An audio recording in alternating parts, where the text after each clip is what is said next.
We all know how Ford has been changing up its lineup recently. It started with the Maverick, and now every company is trying to be the first in every niche. This is very good for us because now there will be so many companies competing for the same spot, and that means they'll be trying to fix the major problems that you and I have been telling them to fix. They have to listen to us, and Ford did just that with these 3 new models, so stick till the end. Number 3. Ford Ranchero. If you're a true fan or old enough to remember the legendary years of the Ford Ranchero, then there's nothing that makes you more excited than this. It was the ultimate ute back in the day, a muscle car in a pickup truck disguise. And this thing was very popular for a good reason. It had its own character and charm like no other. Let's be honest, we're all tired of the new and modern designs that are just copies of each other. And on top of that, they're overpriced. We don't want that. We want a simple truck that does what it needs to do and anything else is extra. Manufacturers are starting to understand this. Just look at the new models and the trend of the market. All these revivals coming out are trying to capitalize on that legendary reputation and offer their own new spin, and that is exactly what's happening. Just look at the new Nissan Frontier hardbody. In fact, it has a very similar concept. Simplicity while looking like a retro, nostalgic truck. But times have changed. What worked then may not work now, and although we love the old model, we can't expect the same thing. It'll be like all the modern pickup layouts, so don't expect that weird and unconventional style. And unlike its classic predecessor, the new Ranchero prioritizes fuel efficiency. It's expected to be built on Ford's B Global platform, most likely borrowing the underpinnings of the Puma crossover, primarily sold in Europe. Based on that, the new Ranchero is expected to feature even smaller dimensions, aligning with Ford's goal of creating a globally versatile vehicle suitable for markets across the Americas, Europe, and beyond. Ford is committed to making the new Ranchero a leader in fuel efficiency, poised to revolutionize the pickup truck landscape. Its modern powertrain options and sleek aerodynamic design make it an ideal choice for environmentally conscious drivers seeking a versatile vehicle. This means it will likely share the same engine options as the Puma crossover, which is a modest 1-litre, 3-cylinder unit generating around 125 horsepower. And for more power and efficiency, this same engine is available in a mild hybrid setup, boosting output to 155 horsepower. But if that is not enough, a more potent 1.5-litre turbo 3-cylinder option is also on the cards, delivering an impressive 200 horsepower. And let's not forget Ford's recent unveiling of the all-electric version of the Puma crossover. The Ranchero could follow suit, packing a single electric motor producing 134 horsepower. A beefier variant with around 180 horsepower is also anticipated. The all-new Ranchero is expected to arrive next year, and the price will be very affordable, less than the Maverick. Although that thing has been steadily increasing, the new Ranchero will be the best alternative. But there is one major problem. Compared to most new trucks, these are not powerful enough. Let's be honest, we all want a very powerful truck, and so there will be so many people who wouldn't even want to buy this truck. But Ford has already thought of the solutions. Number 2. Maverick Lightning. This is the first solution. The Maverick has more power, more capability, and better efficiency. Basically, everything the new Ranchero lacks, this one has it, but it is a bit more expensive, and to be honest, compared to the Ranchero, this truck doesn't have that amazing charm. But that is the Ranchero, and it is one of the most good-looking unconventional trucks, so it would be fair to compare them in that regard. But that is what Ford wants everyone to do. There is a high chance that if you don't like the Maverick, especially the electric version, then you would love the Ranchero, and the same thing for the opposite. It is a genius move in our opinion. Ford has always envisioned the Maverick as a symbol of its transition from gasoline-powered vehicles to electric mobility. And now, the wait is almost over. You may not be a fan of this electrification trend, but the Lightning has some unique things that are truly amazing.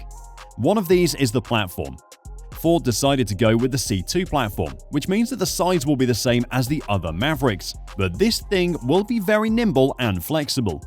The most intriguing aspect of the Maverick Lightning is of course its powertrain. Ford cleverly based the electric pickup on the C2 platform, which not only perfectly complements the Maverick's size, but also offers remarkable flexibility. This platform was modified a few years ago to accommodate batteries and electric motors, paving the way for the Mustang Mach-E.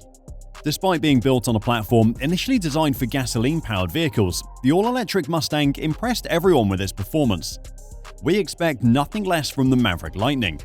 And this approach seems to be the perfect thing to ever happen to the Lightning, because now the handle will be so much better, which is something that the Maverick desperately needs, and new upcoming competitors wanted to capitalize on this. Subaru is in this competition. The Brat has been making headlines as the new and only worthy Maverick challenger, and maybe even the killer. But although the new Brat has some good qualities, the main selling point is the handling that comes with the Subaru brand. So now, if Ford cracks the code for this quality, then it will be hard for the Maverick to be dethroned, and they have a good chance of doing so. The C2 platform has proven its capabilities in various Ford vehicles countless times, including the Escape, Focus, and Bronco Sport. It's known for its versatility, adaptability, and ability to deliver a comfortable and engaging driving experience. This is good, but Ford didn't stop here. The Lightning will be equipped with a dual-motor setup with 480 horsepower, but these are just rumors as of now and are not official. And although it would be very cool to see the Maverick with an engine, we doubt that's on the cards for the Maverick Lightning. Such a powerful option would not only strain the pickup's affordability, but also exceed its intended purpose as a practical and efficient vehicle. Instead, we anticipate a single-motor setup with a more reasonable 266 horsepower. The Lightning is going to share the same capacity options as the electric Mustang. Base models would likely come with a 70 kWh battery pack, providing an estimated range of around 220 miles per charge. But we expect more expensive versions that could potentially feature a larger 91 kWh battery pack, extending the range to over 300 miles. The electric Maverick will have more power, efficiency, and excitement than its gas-powered counterpart. Although many aspects of the design will be very similar, it has a striking new front end, reminiscent of the F-150 Lightning, and subtle design cues throughout the truck further accentuate its electric character. But again, this might not be the perfect fit, and even the Ranchero may not be either. Because there is one thing that both of them lack: reliability. And that could be a reason for most of us to ditch both options. But again, Ford has been thinking ahead of time, and this next one is honestly the perfect solution. Number 1. Ford Taurus. The Taurus nameplate is posed for a comeback, and it's about time. Why? There is a reason beyond solving reliability. Look around you. Every car these days is either a truck or an SUV. This is because manufacturers are not making anything different, but companies outside of the US are not doing the same thing. Look at Toyota and Honda. Each year they do better than the last with the iconic Camry and Accord sedans. Ford has a similar popular sedan, the Taurus, so it is the perfect time for a US company to jump on the bandwagon. But there is a catch. The Taurus will be crafted in China. It's not a bad thing by itself. The Taurus boasts a compelling combination of style and substance, and we expect it to be a worthy challenger to the reigns of Toyota and Honda. Its sleek exterior exudes modernity, seamlessly blending a sharp front end with a hint of fastback flair at the rear. And step inside and you're greeted by a technologically advanced cabin brimming with cutting-edge features, including a 12.3-inch touchscreen infotainment system and a 10.1-inch digital instrument cluster. Its advanced technological features are sure to satisfy even the most discerning American buyers. While slightly shorter than its North American predecessor, the new Taurus boasts a 3-inch longer wheelbase, ensuring ample passenger space and comfort.